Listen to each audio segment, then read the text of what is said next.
Senator Cayetano, and the other members of the Cabinet.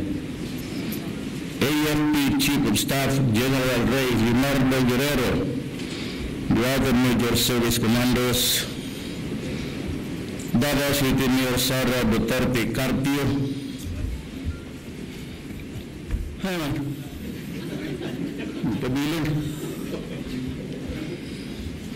fellow workers in government, mga kababayan. Today I leave for China to attend the annual conference of the Bo'ao Forum for Asia. As I said before, the Philippines' destiny is in Asia. Asia's growth is expected to continue to rise to 2050 and account for more than half of the world's GDP. We must therefore continue our efforts to broaden and deepen the Philippines' economic engagement and cooperation with our friends and neighbors. If we seek development to make the lives of our people more comfortable, we must harness the potential of shared growth in our region. At Bo'ao Forum, I shall advance the Philippines' interest in trade expansion and investment promotion. I will highlight the results of our government's efforts to make businesses grow through improved peace and order situation, sustained campaign to battle corruption, and strengthen the policy framework for business to thrive. Just as important, I will reiterate the Philippines' commitment to do more to increase investments in the country, particularly in infrastructure, innovation, and interconnectivity. I shall meet the business leaders to convince them to transform the invested plans into concrete projects. I certainly look forward to meeting Xi Jinping. In a bilateral meeting, we will discuss the full range of the Philippine-Chinese relationships. As friends and sovereign equals, we will review the progress of our efforts and chart ways to ensure prosperity for our nation and region. Make no mistake, there can be no progress without stability and security of Asia's land and waters. There continue to be threats from transnational crime, terrorism, and violent extremism, and unresolved disputes. We will do our part as a responsible nation to address these threats into the region's collective security. Immediately after the Bo'ao Forum, I shall proceed to Hong Kong where thousands of our dear countrymen and women have found work. I welcome the opportunity to meet our kababayans, report to them the development at home, and listen to their concerns and their hopes. As I am here for you, so I am also here for those who have left the country to support and provide a better future for their families. My dream is a comfortable life for every Filipino. My mandate is to secure the interest of our nation and people. My solemn oath is to spare no effort to make this happen as I engage with other nations. Upon my return, as always, I shall give a full report to the nation. Daghang salamat. Entertain. Mr. President, we have Edith Regalado of the Philippine Star.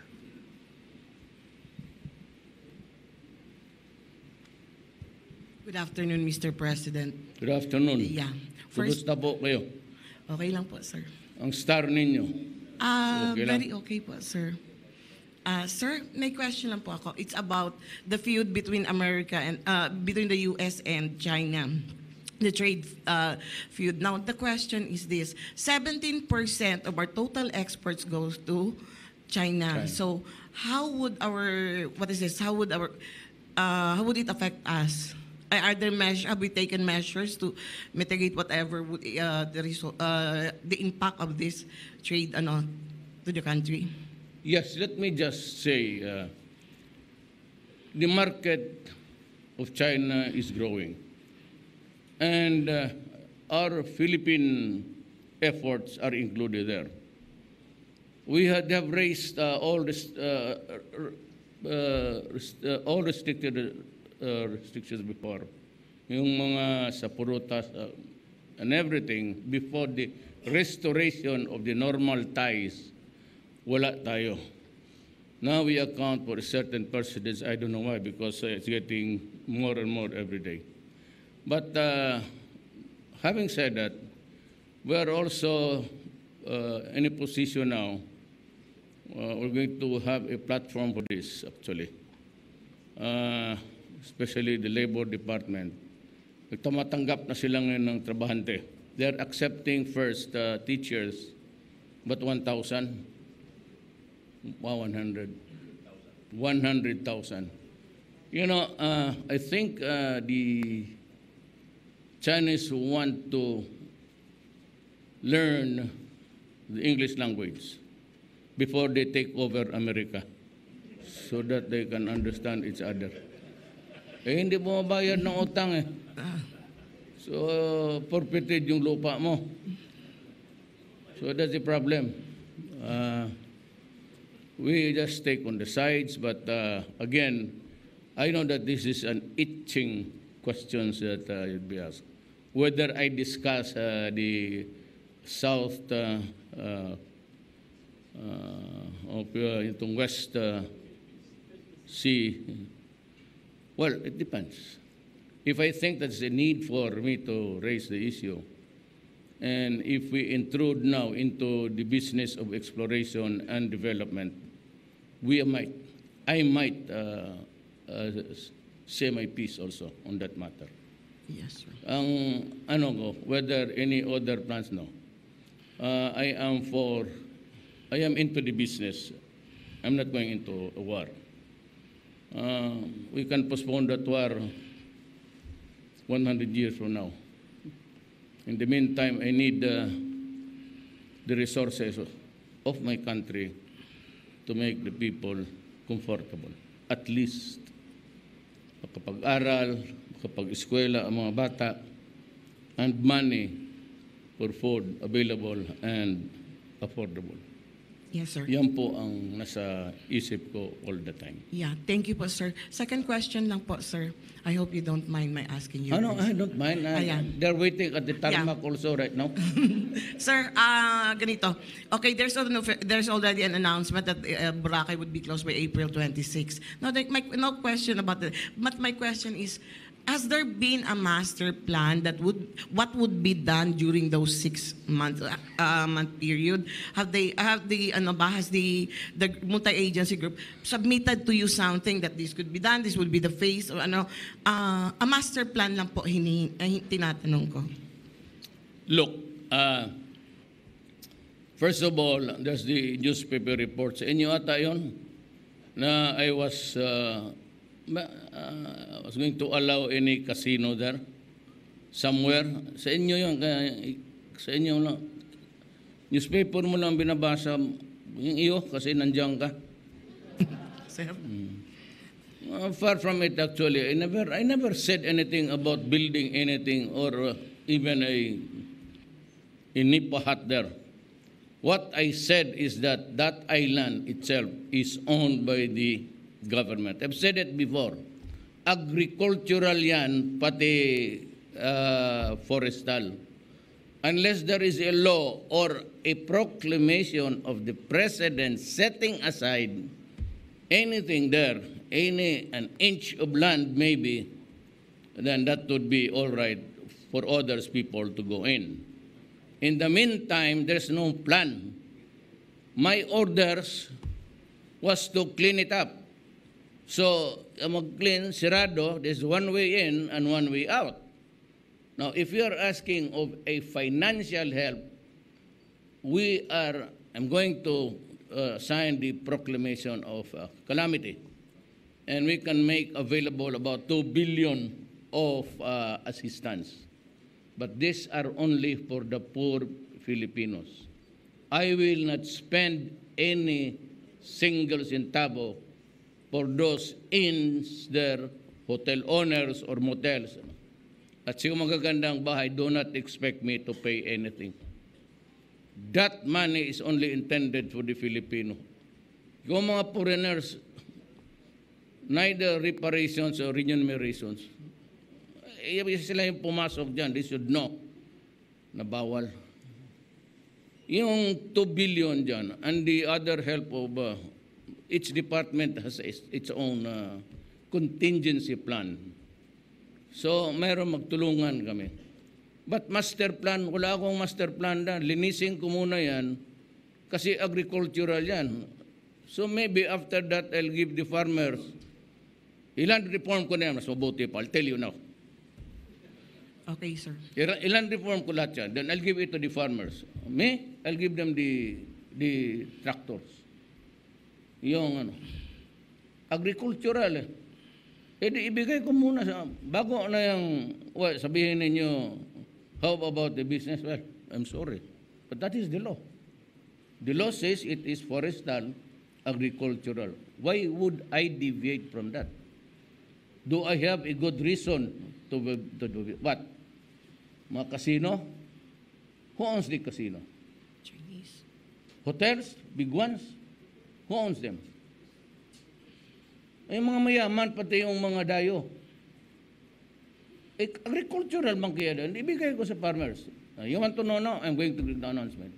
It's going to be a land reform area for the Filipinos. Okay. Now, if they want to build something there, they can build floating. Unahin ko yun. Lilinisin ko lang naman, ibalik ko sa Pilipino yung lupa nila. Thank you, sir. Wala ang plano dyan, kasino.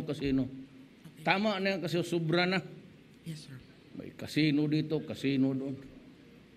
Okay po, sir. Give it to the people who need it most.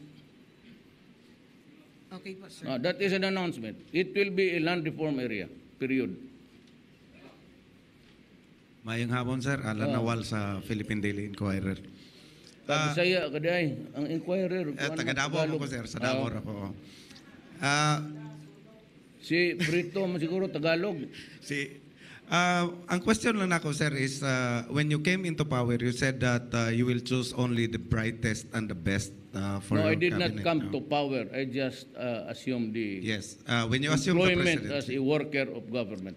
I do not have yes. any power, actually. Yes, sir. You said you would choose the best and the brightest in your Yes. cabinet. And it seems that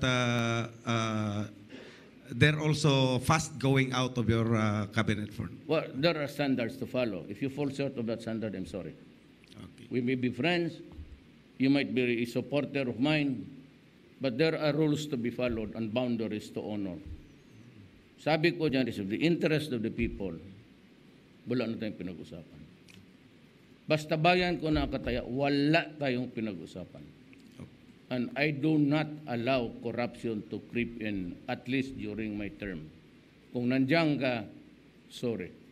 May sinabi po kayo na may susunod pa na undersecretaries. Ilan pa po sila and pwede po nating malaman kung anong agencies, sir? Hindi, bigyan lang kita ng listahan tapos ikaw nang mamili kung sinong patalsikin. Masyado kang apurado. Pero sige lang. I will leave the note to the police here. Get it. Mamili ka na. Rules of inclusion. Yung maiwan na hindi mo i-crush, yun ang patalsikin natin. Salamat po. I said I do not allow corruption. So, ibig sabihin niyang matamaan, corruption yan. Ayaw ko lang na, well, it is up to the ombudsman because whatever comes to my hand, corruption or otherwise, pinapadala ko yan sa, either sa VAC. But they are into the preliminary, the various stage yan. It goes to the ombudsman. Everybody. Walang pili. Basta kung may magdating sa kamay ko, diretso yan. Ombudsman. Endorsement. Salamat po. Good afternoon Uy, po, ma'am. Mr. President. Jam, abansanya po, Oh, TV5. namayat ka ngayon. Ha? Wala na yung kinakaon. Di ba? At least yung post-on mo lumiit na. Buntis ka ata, ano, di ba? Nakuhaan ko. Ano? Ikaduha pa, June. Ayan. Itong first month na ito, nagkita. Marami pang panahon, ma'am. Ano po, Mr. President, bakit daw po si Police Director Albayalde yung gusto niyong pumalit kay Sir Bato? Ano? Bakit po si Police Director Albayalde po yung napupusuan yung pumalit kay Sir Bato? No, wala yan. Actually, there are suggestions, aplenty. But I choose the right guy for the position. Agbayalde to me is the right guy for the moment. So siya yun. Ano po yung nakikita nyo sa kanya? Kasi, di ba po, ang karamihan po kasi nag-expect na from Davao po yung ipapalit nyo sa... No. Ano So po only yung... happens for Bato because pasok ako una. I need men that I could really trust. Pero yung as I go along, rumble on to the remaining years of my presidency, and I'd like to interrupt you there. I'm addressing myself to the rest of the guys. Alam mo, I do not micromanage. One. Two is, hindi ako ang namimili kung sino ang inyong subordinates. Kayo ang mamimili kung sinong ilagay ninyo sa istasyon, sa regional. I do not recommend, I do not tinker with that. I do not listen to politicians about the recommendations. It's going to be, if there's a process there, a board, something, then let them do it. Ayaw kong makialam. Even lalo na sa army. Wala akong, it belongs to the right person for the right moment. That's the only consideration. I have never, you can ask anybody here, I have never talked to any cabinet member or the military and the PNP regarding an appointment, except yung head. Batuan was dito nung panahon niya. Hindi talaga, alam niya, hindi ako nakikialam. Basta sagot mo sa akin kung anong problema, and then you solve it, then you tell me what's the problem, what's the solution, period. I do not. Even the undersecretary, sinayaan ko yan sila. I have yet to recommend somebody below the secretary level. Hindi ako nakikialam sa tama. Pinakialaman ko yung pinakamataas. The best way to support you, telling the military and the police right now is, choose the men that can help you. Because you are the one who has the problem for the police and the military to secure the country, preserve the nation, protect the people. Trabaho ninyo yan eh. So bakit ako makialam? You know best what is good for after all, we only have one nation. You mess up with your work. Dalit lahat Pilipino. Ano? Then I would say to you, is that the way how you treat your country? Is that the way how you serve your country? And if it's in shambles, I'd invite you to view it with me and say, look what happened. Explain to me kung bakit nakaganito tayo. Pero kung micromanage ako, I do not play favorites. And not because Agbayalde pati si Galvez, hindi taga no. It was not this whole consideration. Hindi ko hinahaluan ng politika yan. Yung military pati police, hindi ko talaga I do not allow even a request for a transfer of a police chief. Ano what you say? Talk to Bato. No, this time talk to Agbayalde. Or talk to Guerrero. If you have a problem with yung opisina mo, Jagger? Marina? Bang pangalan pa naman ng babae. Pakisilip nga kung maganda yan. Pa-problema yung opisina mo, ha? Grabe ang problema dyan sa Pantalan. And just do not forget that it's not South and North Harbor, it's all over the Philippines. Thank you, sir.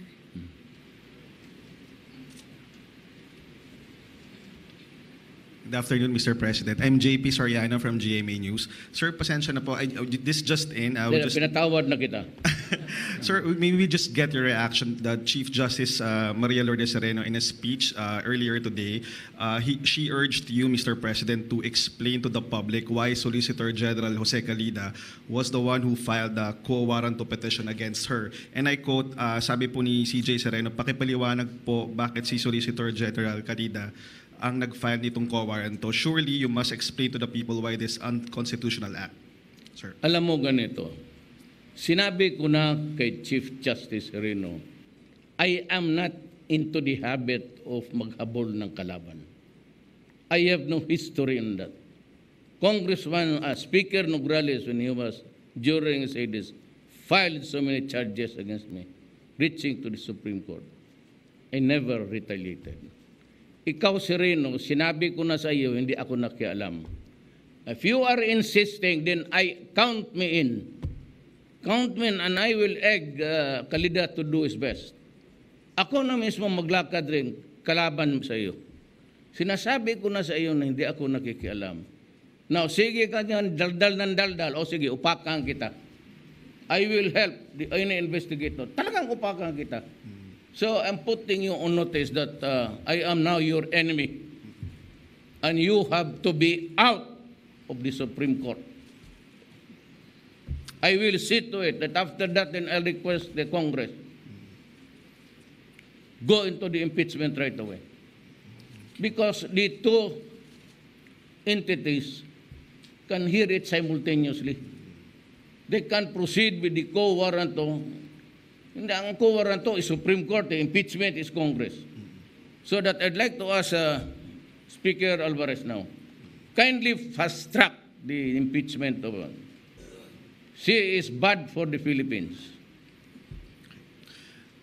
Sir, may just briefly shift to another topic. You're leaving for China. Pero yung maestra na hindi nakafile ng Statement of Assets and Liabilities, maestra na mahirap lang, tangina, pinaalis ninyo.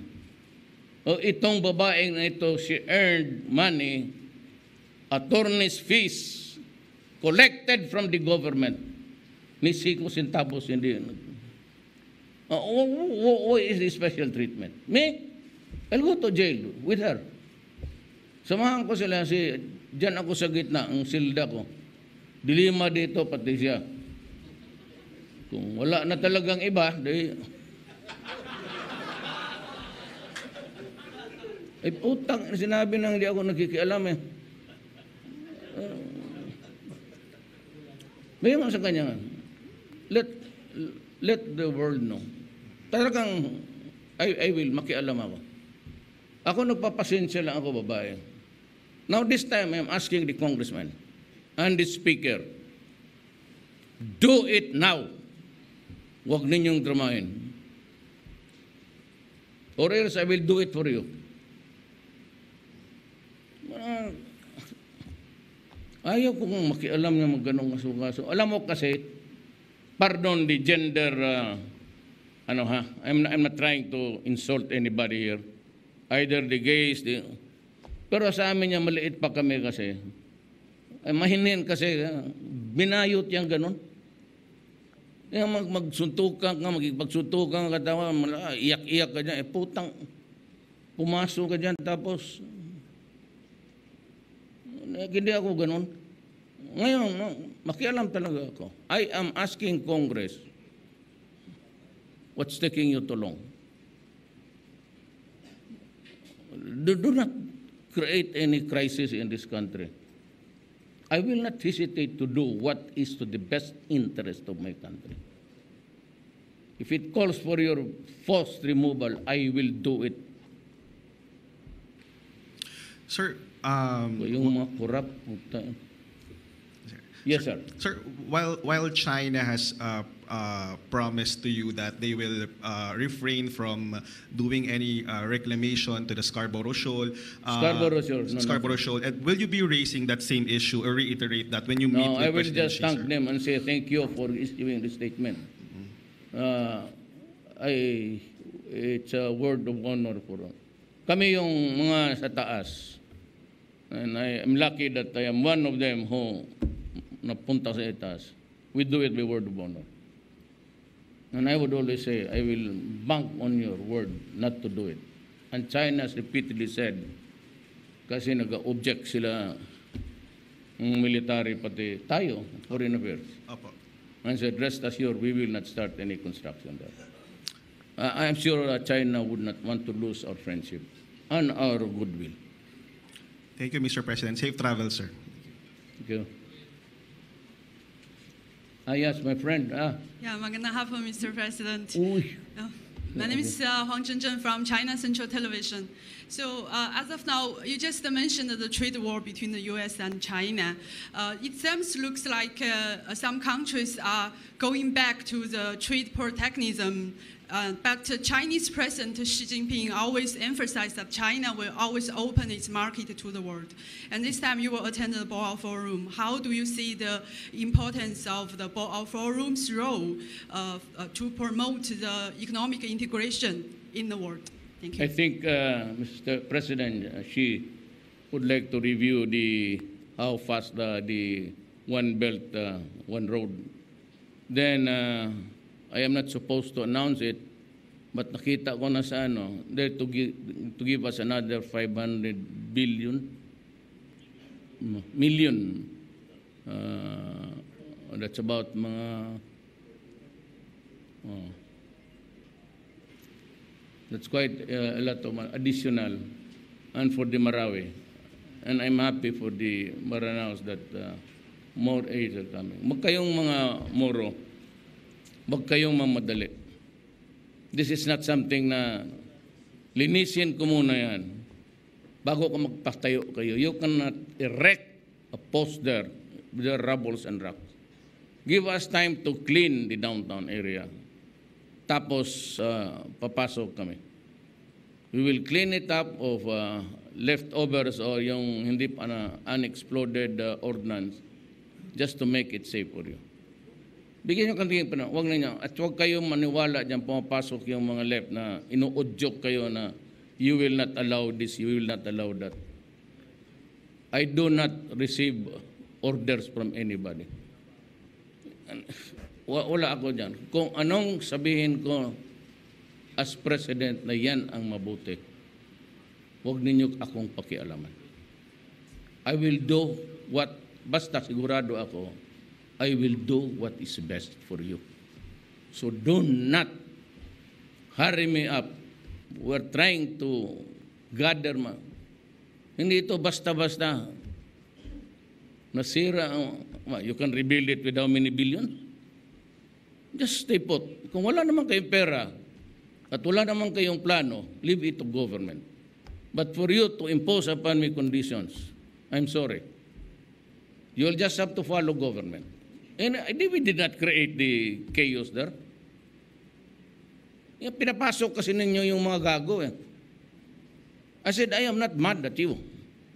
But please, next time. Now, the military camp, yung regimental size, will stay there. It will assure Marawi of eternal peace. Kung hayaan ko yan, tapos babalik na naman, then we go again to the destruction of.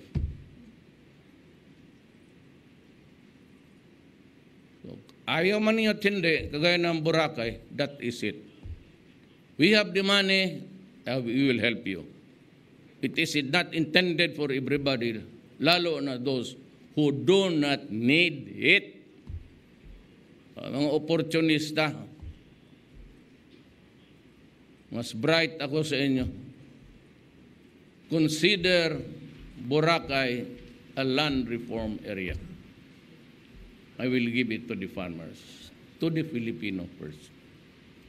Bakit bigyan ko kayo ng mga kasino ng putang ina? Anong makuha ng Pilipino dyan? Lahat yan. I will issue a proclamation, lahat, agricultural. And I will open it to itong mining. I'm going to give you 6 months from now. Anong pizza ba tayong yawa? 6 months, I do not want to say any bold,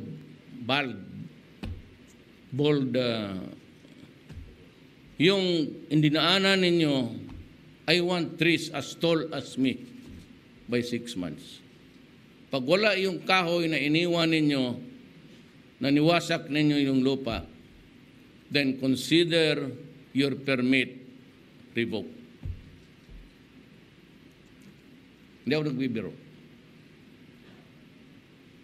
Do not wait for the day of your sorrow. 6 months. I do not want to say any bald piece of blunder. Pag wala akong nakitang kahoy kasing taas ko, better pack up your thing. You can go. And that would be closed permanently. Yung na masisiraan ko, and maybe next year, maybe I will ban open pit mining. Sleep on it. Sleep on it. Yes, ma'am. May I continue? So I would like to know, you just mentioned about a lot of domestic issue, but I would like to know about how do you value this time? The Bo'ao's theme is open and innovative Asia. How do you say about the openness and the innovation? Well, let me put it this way. As I have said, our destiny lies in Asia. It does not lie in the Middle East interest. They are too far away, too busy fighting the wars. And some of them have no money. If you do not have money, you are not my friend. I go to China, plenty of money. That's the truth. I need money to... But anyway, I just simply love Xi Jinping. He understood, he understands my problem, and is willing to help. And I'd like to say thank you, China.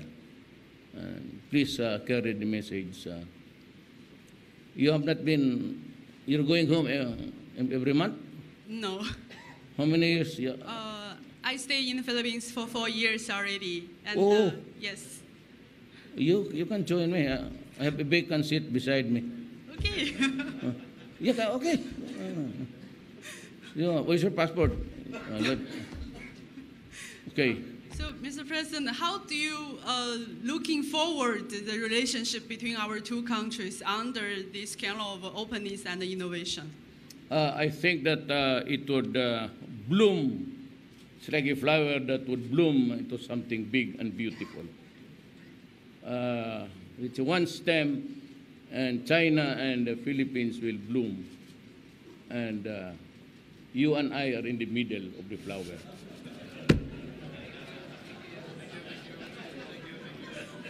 And what's your expectation about how China and the Philippines can cooperate in your build plan? Well, of course, China is a very important ingredient there.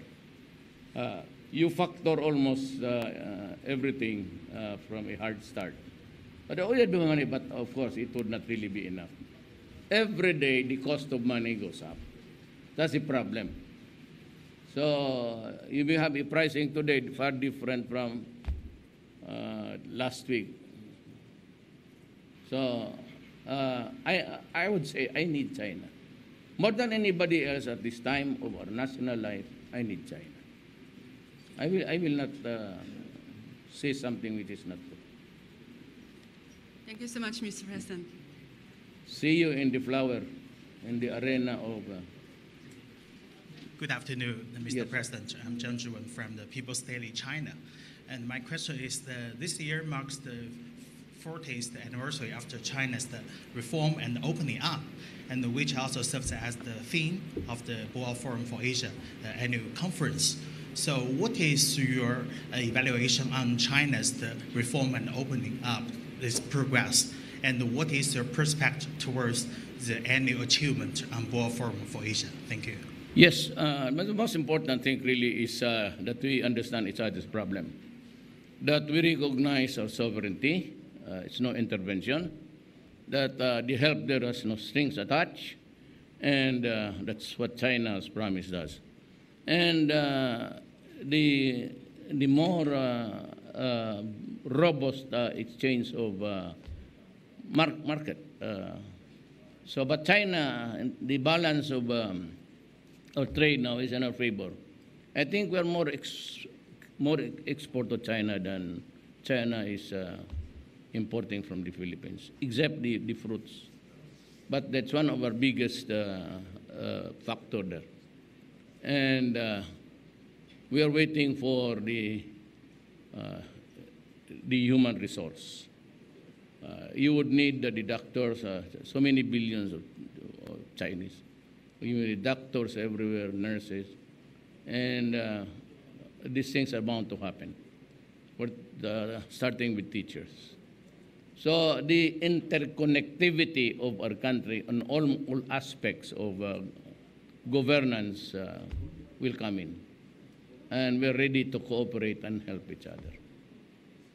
How do you evaluate China's reform and opening up policies? Well, I'm happy for President Xi. He's the strongest leader thereabout. And you know, this is not to derogate anybody. Less than a strong man in China will somehow affect your country. President Xi is very strong. He's against corruption, and that's what made him succeed. He succeeded because people supported him for his moral stand. Either the president has a moral stand or not. I mean, corruption. But moral in the sense that you have other, for example, 2 wives, 3 wives, that is not moral. If you can afford to, there's no such thing as an immoral president just because he has 2 wives. Maybe 5, okay. But like Secretary Bellew, only 2. Still moral. Okay? Thank you. Thank you so much, Mr. President. That concludes our press conference. Ladies and gentlemen, media, Let me maraming just say salamat po. that's my policy. Policy to yung announce ko ngayon sa military pati police. Then the mining, I'm serious. Make an effort, an extra effort na mataniman mo yung kinalbo mo na bugid. The trees by that time should be as tall or taller than me. Wala ka, Boracay, no problem. Do not go into a messy debate. Boracay, I will declare it a land reform area. It's agriculture. We will not change the policy. It's agriculture until now. So you might want to save, salvage everything, anything there that you own, and use it somewhere else. First and foremost is I have to worry about my countryman's problem, not yours. You are the least of my problems. Huwag ninyo akong... Hindi ko kayo iniisip, ang iniisip ko yung Pilipino. Ibigay ko sa Pilipino yung lupa na. Thank you.